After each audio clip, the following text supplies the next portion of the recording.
Salah satu bentuk rasa syukur kita sebagai putra-putri Indonesia yang telah bebas menikmati indahnya pendidikan adalah dengan memperingati Hari Pendidikan Nasional yang jatuh setiap tanggal 2 Mei.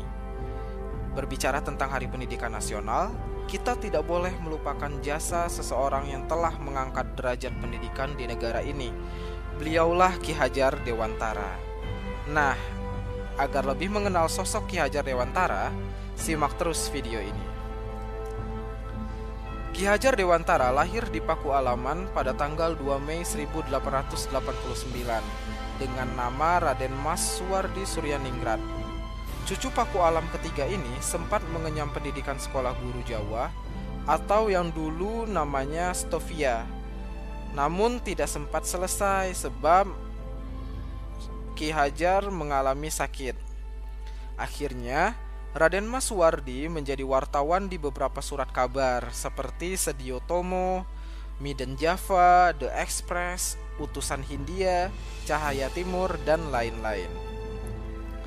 Pada tahun 1913, pemerintah kolonial Belanda berencana membuat pesta besar-besaran untuk memperingati kemerdekaan negeri kincir angin tersebut. Ironisnya, pesta besar itu akan digelar di Indonesia, negara yang masih dijajah oleh Belanda. Lebih parahnya lagi, untuk membiayai pesta tersebut, pemerintah kolonial berniat menarik uang dari rakyat Indonesia. Tentu saja hal ini menimbulkan kemarahan di hati rakyat Indonesia.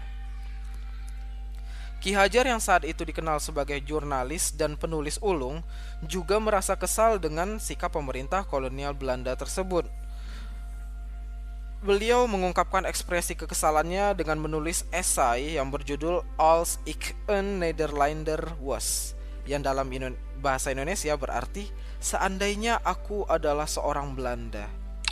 Esai ini merupakan kritik yang sangat tajam terhadap rencana pemerintah kolonial untuk menyelenggarakan 100 tahun kemerdekaan Belanda. Karena kritiknya yang sangat tajam tersebut, Ki Hajar kemudian ditangkap lalu diasingkan ke negeri Belanda selama 6 tahun dari 1913 sampai 1919. Namun pengasingannya di negeri Belanda tersebut tidak membuat semangat perjuangan Ki Hajar menjadi surut. Sebaliknya, ia justru belajar banyak hal, terutama dalam bidang politik dan pendidikan. Ia juga berkenalan dengan gagasan pendidikan dari Frederick Willem August Froebel yang menjadikan permainan sebagai media pembelajaran, dan juga Maria Montessori yang memberikan kemerdekaan kepada anak-anak. Setelah kembali ke Indonesia, Ki Hajar merasa sedih melihat sistem pendidikan di Indonesia yang masih belum adil.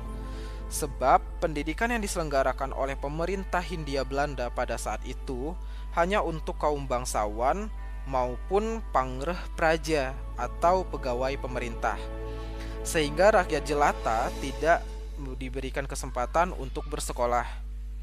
Berdasarkan situasi tersebut, pada tanggal 3 Juli 1922, Ki Hajar mendirikan sekolah yang dinamakan Perguruan Taman Siswa.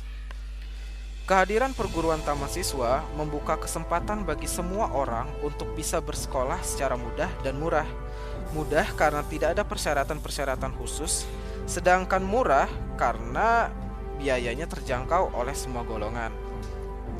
Tidak mengherankan bila dalam kurun waktu 8 tahun saja, jumlah perguruan taman siswa telah mencapai 100 cabang dengan jumlah puluhan ribu murid. Kebersamaan yang dibangun Raden Mas Suwardi pada Taman Siswa dimulai dengan menanggalkan status sosial yang ada seperti Raden Mas, Raden Ayu, maupun Raden Ajeng. Itulah sebabnya beliau mengganti namanya menjadi Ki Hajar Dewantara dan membuang gelar Raden Mas yang beliau miliki. Hal ini juga diterapkan kepada guru-guru taman siswa lainnya.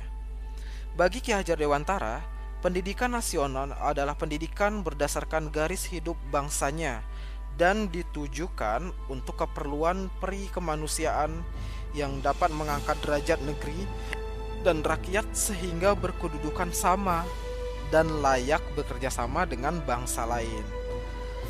Itulah sedikit cerita tentang perjalanan hidup seorang Ki Hajar Dewantara. seorang putra bangsa yang memiliki cita-cita luhur untuk pendidikan Indonesia. Selamat Hari Pendidikan Nasional. Semoga kita semua mampu menikmati indahnya pendidikan di negeri tercinta ini. Salam pendidikan.